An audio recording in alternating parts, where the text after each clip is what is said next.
Alpha Protocol is definitely an evolution of the things that we've learned in role-playing games.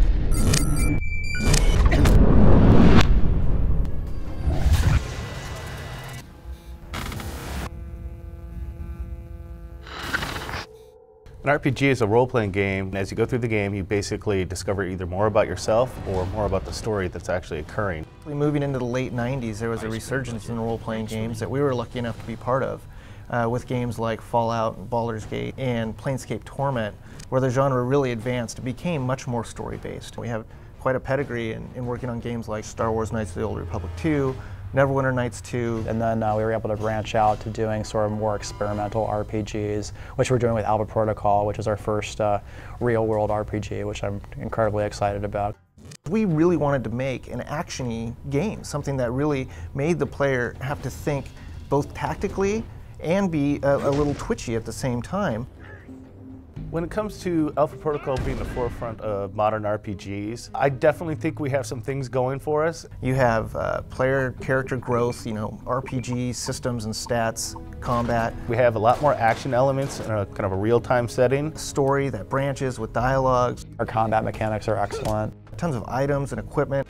And Alpha Protocol really stood out as this exciting thing that we could do, where we could take all of this experience and make something that was really new and different and incredibly cool. Our use of exploration of real-world spaces is intriguing for the player because they're actually exploring spaces they've actually gone through in the real world, but now there's a whole lot of enemies to fight, cool things to find, doors to kick down. Like everything that you're doing in the world is sort of tangible in a way that things in high fantasy or maybe in science fiction are not tangible. Basically, you're taking the real world and now you get to play around with it to your heart's content. All of the owners and a lot of the senior level people at the company have role-playing experience that dates back to pen and paper. And in a pen and paper game, you can kind of do anything you want. And so when we go into making a game, we want to try and have that same sort of experience.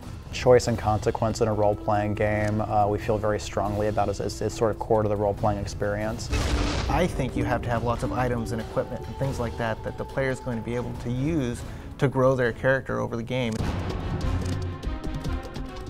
Everybody talks about story in games and that story is the most important thing, but I think we really hit it. The more we allow a player to customize and sort of choose the skills and abilities they want and then see the repercussions of those choices in the actual game environment is very, very important. Like if you choose to let an arms dealer go within the game, if we let him go, he could lead us to the people he sold the missiles to. That actually has game mechanic repercussions on missions that are tied to that hub. So if you let the arms dealer go, for example, that actually means terrorists you meet later on, they're more well armed, they're better supplied. In the end, I think what's the most important thing is choice.